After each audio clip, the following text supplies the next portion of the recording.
नमस्ते। चलिए आज चलते हैं समय में पीछे और जानते हैं भारत के पहले महान साम्राज्य मौर्य साम्राज्य की कहानी। ये एक ऐसी दास्तां है जानते हैं जिसमें जीत, जबरदस्त स्ट्रैटेजीज और एक बहुत बड़े नैतिक बदलाव ने एक बिखरी हुई जमीन को एक राष्ट्र का रूप दे दिया। तो सवाल ये उठता है, आखिर मौर्यों ने ये कमाल कर कैसे दिखाया? मतलब एक बिखरी हुई जमीन को भारत का पहला महान साम्राज्य बना देना आसान तो नहीं था। और इसका जवाब जानते हैं, छिपा है दो बहुत ही असाधारण लोगों की एक जबरदस्त पार्टनरशिप में। तो देखिए, मौर्यों के आने से पहले भारत का नक्शा कैसा था। ये कई छोटे छोटे आपस में लड़ते झगड़ते राज्यों में बटा हुआ था और इसी पॉलिटिकल उथल-पुथल के बीच दो लोग सामने आए जिन्होंने इस चुनौती को स्वीकार किया और इतिहास का रुख ही मोड़ दिया। और इन्हीं दोनों का तालमेल, यही थी साम्राज्य की कामयाबी की चाबी। एक तरफ थे चंद्रगुप्त मौर्य, एक नौजवान जिनके इरादे, जिनकी महत्वाकांक्षा की कोई सीमा ही नहीं थी, और दूसरी तरफ चाणक्य, एक मास्टर स्ट्रेटेजिस्ट, एक तेज दिमाग वाले विद्वान। बस इन दोनों की सोच जब मिली तो मौर्य साम्राज्य की नींव पड़ गई। तो चलिए अब देखते हैं कि इस जबरदस्त पार्टनरशिप ने कैसे एक इतने बड़े मिलिट्री कैंपेन को जन्म दिया, जिसने पहली बार, जी हां, पहली बार भारतीय उपमहाद्वीप के इतने बड़े हिस्से को एक झंडे के नीचे ला खड़ा किया। देखिए, उनका एजेंडा बिल्कुल साफ और बहुत हिम्मत वाला था। सबसे पहला काम, मगध में जो ताकतवर लेकिन लोगों में नापसंद नंद वंश था, उसे जड़ से उखाड़ फेंकना। दूसरा, उत्तर पश्चिम में सिकंदर के वारिसों ने जो इलाके कब्जा रखे थे, उन्हें वापस लेना। और आखिर में पूरे भारत में फैले उन अनगिनत छोटे छोटे राज्यों को एक करना। और ये सब करने के लिए उन्हें क्या चाहिए था? एक बड़ी सेना। और कितनी बड़ी? जरा इस आंकड़े पर गौर कीजिए। 6 लाख। 6 लाख पैदल सैनिक। सोचकर देखिए, ये उस जमाने की दुनिया की सबसे बड़ी सेनाओं में से एक थी। ये नंबर ही अपने आप में मौर्यों की जबरदस्त मिलिट्री पावर और उनके मिशन के स्केल को दिखाता है। तो उनकी जीत का सिलसिला कुछ यूं चला। 322 ईसा पूर्व में उन्होंने नंद वंश का खात्मा किया। इसके बाद 305 ईसा पूर्व में उन्होंने पश्चिम की तरफ अपना रुख किया और सामना हुआ सेल्यूकस का, जो सिकंदर का ही एक वारिस था। नतीजा, एक संधि हुई और मौर्य साम्राज्य की सरहदें वो आज के अफगानिस्तान और बलूचिस्तान तक जा पहुंच। तो ये था उनकी कामयाबी का नतीजा। चंद्रगुप्त के शासन के अंत तक मौर्य साम्राज्य इतना विशाल हो चुका था। आप सोचिए, हिमालय से लेकर दक्कन के पठार तक और बंगाल से लेकर सीधा हिंदू कुश तक, एक विशाल एकीकृत इलाका। अच्छा, एक साम्राज्य जीत लेना एक बात है, लेकिन इतने बड़े साम्राज्य को चलाना, उस पर शासन करना, वो तो बिल्कुल ही अलग चुनौती है। तो सवाल ये है कि मौर्यों ने इतनी बड़ी और इतनी अलग अलग तरह की आबादी को मैनेज कैसे किया? क्या था उनका सिस्टम? उन्होंने एक बहुत ही ऑर्गेनाइज्ड, एक हायरार्किकल सिस्टम बनाया। देखिए, सबसे ऊपर कौन? सम्राट और उनकी काउंसिल। फिर पूरे साम्राज्य को बांटा गया प्रांतों में और हर प्रांत का एक गवर्नर होता था। और फिर इन प्रांतों को भी जिलों, शहरों और गांवों में बांटा गया, जिन्हें लोकल अधिकारी संभालते थे। एकदम टॉप डाउन अप्रोच।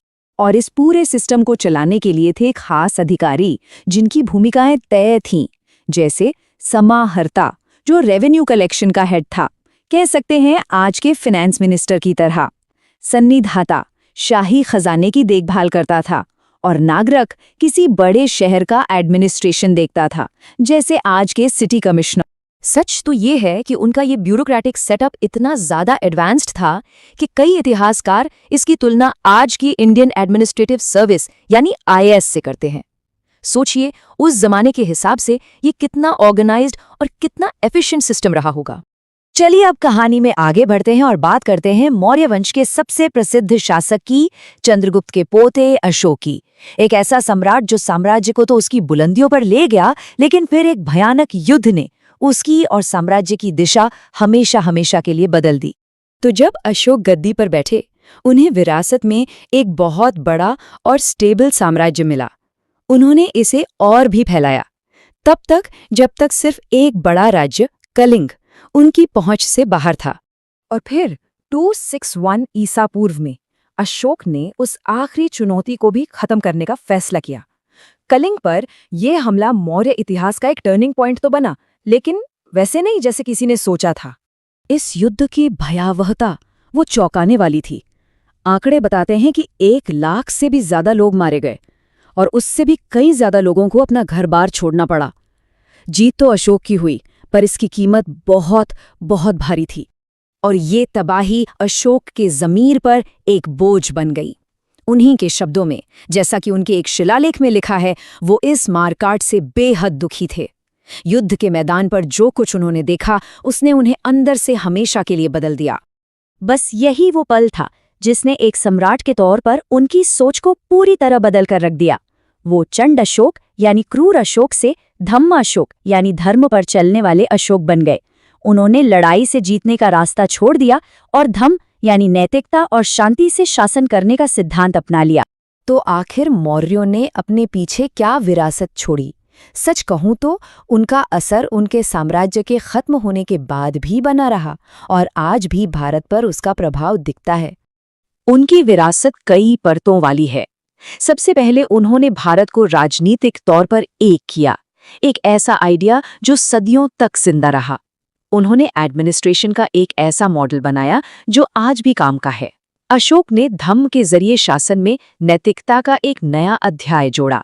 और हाँ, आज के भारत के जो राष्ट्रीय प्रतीक हैं, जैसे हमारा राष्ट्रीय चिन्ह जिसमें शेर हैं और तिरंगे का अशोक चक्र, ये सब सीधे अशोक के जमाने से आए हैं।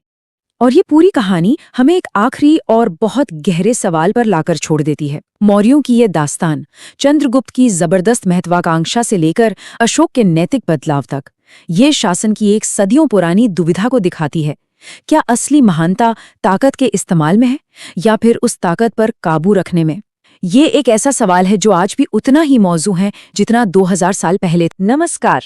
चलिए आज समय में थोड़ा पीछे चलते हैं, बहुत पीछे, करीब 2000 साल से भी ज्यादा। हम बात करने वाले हैं भारत के पहले महान साम्राज्य की, यानी मौर्य साम्राज्य की। तो ये जो नक्शा दिख रहा है ना, ये मौर्य साम्राज्य का है। जरा इसकी विशालता देखिए और सोचिए, ये बात है 2000 साल से भी पहले की। कोई मॉडर्न टेक्नोलॉजी नहीं, कुछ नहीं। तो सवाल ये उठता है कि आखिर इतने बड़े साम्राज्य को बनाया कैसे गया, और उससे भी बड़ा सवाल, इसे चलाया कैसे गया। बस आज हम इसी पहेली को सुलझाने की कोशिश करें। तो मौर्यों के आने से पहले का भारत कैसा था? देखिए, उस वक्त भारत कोई एक देश नहीं था, बल्कि छोटे छोटे राज्यों और गणराज्यों का एक कह सकते हैं कलेक्शन था। कोई पॉलिटिकल यूनिटी नहीं थी। और तो और देश के उत्तर पश्चिमी हिस्सों पर विदेशी ताकतों का भी काफी असर था। अब इस बिखरे हुए माहौल को बदलने के लिए इतिहास के मंच पर 2 जबरदस्त किरदारों की एंट्री होती है। पहले एक बहुत ही महत्वाकांक्षी योद्धा चंद्रगुप्त मौर्य, और दूसरे उनके गुरु और एक जीनियस पॉलिटिकल स्ट्रैटेजिस्ट चाणक्य। और इन दोनों की जोड़ी का मकसद सिर्फ लड़ाइयां जीतना नहीं था। नहीं, उनका विजन बहुत बड़ा था। वो एक सपने को पूरा करना चाहते थे, एक अखंड भारत का सपना, एक ऐसा राष्ट्र जो एकजुट हो और बाहरी ताकतों से आजाद हो। तो उनके मिशन के 2 मेन ऑब्जेक्टिव्स थे, बिल्कुल क्लियर। पहला, सिकंदर के जाने के बाद जो यूनानी शासन बच गया था, उसे देश से खत्म करना। और दूसरा, भारत में जो अनगिनत छोटे-मोटे राज्य थे, उन सबको एक झंडे के नीचे लाना। इस मिशन को शुरू करने के लिए पहला बड़ा कदम क्या था? मगध के ताकतवर लेकिन जनता में बिल्कुल नापसंद किए जाने वाले नंदवंश को सत्ता से हटाना। और जैसे ही उन्होंने ये किया, मौर्य साम्राज्य की नींव पड़ गई, जिसकी राजधानी बनी शानदार नगरी पाटलिपुत्र। यहाँ से जो हुआ वो सच में कमाल का है। मतलब साम्राज्य इतनी तेजी से फैला कि देखने वाले हैरान रह गए। चंद्रगुप्त ने सिर्फ भारत के बड़े बड़े हिस्सों को ही नहीं जीता, बल्कि उन्होंने सिकंदर के जनरल सेल्यूकस निकेटर को भी हरा दिया। और इसी जीत के बाद साम्राज्य की सरहदें पश्चिम में सीधा हिंदुकुश पहाड़ों तक जा पहुंची। 500, ये नंबर जानते हैं क्या है? ये उन जंगी हाथियों की संख्या है जो चंद्रगुप्त ने सेल्यूकस को एक पीस ट्रीटी मतलब शांति संधि के तहत तोहफे में दिए थे। और बदले में क्या मिला? अफगानिस्तान और बलूचिस्तान का एक बहुत बड़ा इलाका मौर्य साम्राज्य का हिस्सा बन गया। देखिए, किसी साम्राज्य को जीत लेना एक बात है, पर इतने बड़े साम्राज्य को चलाना, वो तो बिल्कुल अलग ही खेल है। तो चलिए अब ये समझते हैं कि मौर्यों ने इस विशाल इलाके पर आखिर हुकूमत की कैसे। तो सवाल वही था, इतने बड़े सबकॉन्टिनेंट को चलाने के लिए एकदम जीरो से एक एडमिनिस्ट्रेशन कैसे खड़ा किया जाए? इसका जवाब था चाणक्य का दिमाग और उनके लिखे ग्रंथ अर्थशास्त्र में। ये कोई मामूली किताब नहीं थी, ये तो एक साम्राज्य को बनाने और चलाने का पूरा ब्लूप्रिंट था। तो इसी अर्थशास्त्र से प्रेरणा लेकर एक हाईली ऑर्गेनाइज्ड सिस्टम बनाया गया। सोचिए, एक सेंट्रल गवर्नमेंट, फिर राज्यों को चलाने के लिए प्रोविंशियल एडमिनिस्ट्रेशन, एक मजबूत जुडिशियल सिस्टम, टैक्स कलेक्शन का एक पूरा ढांचा, एक ऐसा जासूसी नेटवर्क जिसे कोई भेद ना सके, और हाँ, एक बहुत बड़ी सेना। अब इस सिस्टम के सेंटर में क्या था? एक काउंसिल, जिसमें 18 टॉप के मंत्री होते थे, जिन्हें तीर्थ कहा जाता था। आप इन्हें आज के कैबिनेट मिनिस्टर्स जैसा समझ सकते हैं। हर एक के पास अपना डिपार्टमेंट था। कोई प्रधानमंत्री जैसा था, कोई डिफेंस मिनिस्टर, तो कोई रेवेन्यू डिपार्टमेंट का। और ये सिस्टम सिर्फ टॉप लेवल पर नहीं था। उस समय के ग्रीक एम्बेसडर मेगास्थनीज बताते हैं कि सिर्फ राजधानी पाटलिपुत्र को ही चलाने के लिए 6 कमेटियां बनी हुई थीं। और इन कमिटियों का काम देखिए, इंडस्ट्री और क्राफ्ट्स की देखभाल करना, शहर में आने वाले विदेशियों का हिसाब रखना, जन्म और मृत्यु का रजिस्ट्रेशन करना, मतलब एक तरह की जनगणना। सोचिए, उस जमाने में ऐसा सोचना कितना रेवोल्यूशनरी रहा होगा। ये डेटा ड्रिवन गवर्नेंस थी, जो अपने समय से सदियों आगे की बात थी। अच्छा, अब इतनी बड़ी सिस्टम पर कंट्रोल कैसे रखा जाए? इसके लिए था एक बहुत बड़ा और बहुत ही कुशल जासूसों का नेटवर्क। चाणक्य का सीधा सा मानना था, इन्फॉर्मेशन इज पावर, और ये जासूस पूरे साम्राज्य की रग रग से वाकिफ रहते थे। कहीं भी कोई बगावत की चिंगारी उठती तो उसके आग बनने से पहले ही उसे बुझा दिया जाता था। अब तक हमने साम्राज्य के बनने और उसके सिस्टम की बात की, पर अब कहानी में एंट्री होती है इस साम्राज्य के सबसे मशहूर शासक की, सम्राट अशोक, चंद्रगुप्त के पोते। अशोक के दौर में एक ऐसा टर्निंग पॉइंट आया जिसने न सिर्फ उनकी जिंदगी बल्कि पूरे मौर्य साम्राज्य की सोच और दिशा को हमेशा के लिए बदल दिया। और वो टर्निंग पॉइंट था एक जंग, एक बहुत ही भयानक जंग, कलिंग का युद्ध। इस एक लड़ाई ने सम्राट अशोक को अंदर तक बदल कर रख दिया। ये सिर्फ एक लड़ाई नहीं थी, ये एक महाविनाश था। जरा इन नंबर्स पर गौर कीजिए। करीब 1 लाख लोग मारे गए, 1.5 लाख से ज्यादा लोगों को बंदी बना लिया गया। युद्ध के मैदान पर हुई इस तबाही ने अशोक को अंदर से हिलाकर रख दिया। और इसी घटना के बाद अशोक के शासन का पूरा दर्शन ही बदल गया। उन्होंने दिग्विजय का रास्ता छोड़ दिया, मतलब हथियारों के दम पर दुनिया जीतने का रास्ता, और अपनाया धम्म विजय का रास्ता, यानी धर्म और नैतिकता से लोगों के दिलों को जीतने का रास्ता। अब ये धम्म क्या था? ये कोई नया रिलीजन नहीं था। इसे एक मॉरल कोड समझिए, एक सामाजिक आचार संहिता जिसे कोई भी फॉलो कर सकता था, चाहे उसका धर्म कुछ भी हो। इसका आधार था टॉलरेंस, नॉन वायलेंस और अपनी प्रजा की भलाई। ये सिर्फ बातें नहीं थीं। अशोक ने इंसानों और जानवरों दोनों के लिए अस्पताल बनवाए, यात्रियों के लिए सड़कों के किनारे पेड़ लगवाए, और अपने इस मैसेज को दूर दूर तक फैलाने के लिए धम्म महामत्त नाम के स्पेशल ऑफिसर्स भी अपॉइंट किए। तो जब मौर्य साम्राज्य का अंत हुआ तो वो अपने पीछे क्या विरासत छोड़कर गया, और ये विरासत आज हमारे लिए क्या मायने रखती है? सबसे पहले तो उन्होंने भारत को पहली बार एक पॉलिटिकल यूनिट के तौर पर जोड़ा।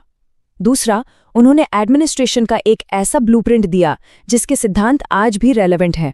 और शायद सबसे बड़ी बात, उन्होंने ये सोच दुनिया को दी कि एक राजा का काम सिर्फ जीतना और राज करना नहीं होता, बल्कि अपनी प्रजा की भलाई के लिए काम करना भी उसकी जिम्मेदारी है।